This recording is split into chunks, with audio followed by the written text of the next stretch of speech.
দশমী কীর্ত সম্পন্ন হয়েছে। তখন বিসর্জন হলো।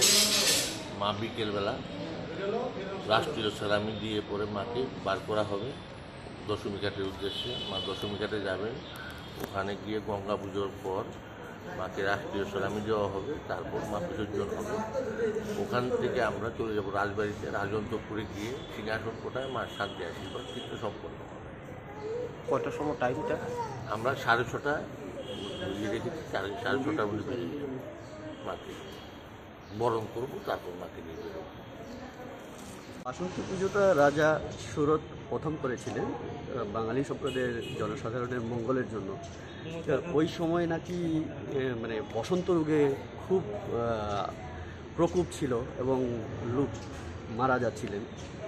তখন রাজা সুরত এই পুজোটা করেন এবং বসন্তকালে এই পুজোটা হয় বলে একে বাসন্তী পুজো বলা হয়। আর এবছর আমার জানা মতে মা দুর্গা 4 বার আসছেন। এই পয়লা বৈশাখে মানে বছরের শুরুতেই বাসন্তী পুজোটা পড়ে গেল।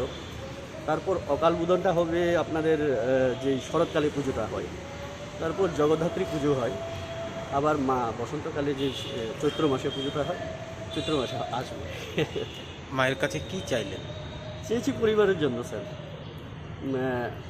যাতে আমার পরিবার, মা তো নেই, বাবা আছেন, ভালো থাকেন, সুস্থ থাকেন। প্রতি বছরই আসা হয়। আমি কালকেও এসেছিলাম ফ্যামিলিকে নিয়ে, তো আজকেও আসলাম বান্ধবীদের সাথে। আমার ভালো লাগে দুর্গাবাড়িতে এসে মার এখানে নমস্কার করে প্রতি বছরই আসি।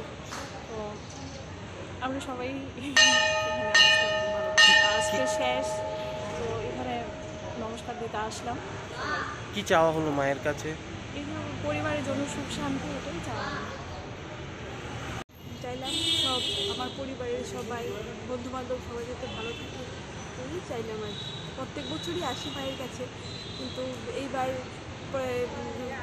ষষ্ঠী সপ্তমী অষ্টমীকে আসা হয়নি, একটু প্রবলেম ছিল, তাই আজকে মহাদশমীর দিন একটু এসে মাকে দর্শন করে দিলাম। কি চাইলেন মায়ের কাছে? এই তো চাইলাম যে সবাই মঙ্গল করুক, সব। আর মা তো সব দেখছে, দেবে, চাইতে হয় না মার কাছে, এটা আমাদের ধারণা আর কি। হ্যাঁ, চেষ্টা করি প্রতি বছর যাতে আসতে পারি এই দিনে। একটি বিশেষ একটি দিন, এতদিন ভিড় ছিল তার জন্য আসেনি, ভাবলাম আজকে বিদায় বেলাতেই মাকে জানিয়ে যাই প্রণাম। এই তো ঠাকুরের কাছে এইটুকুই চাওয়া যে প্রতি বছর যাতে মা সকলকে ভালো রাখে, মঙ্গল রাখে, এইটুকুই চাওয়া আমাদের।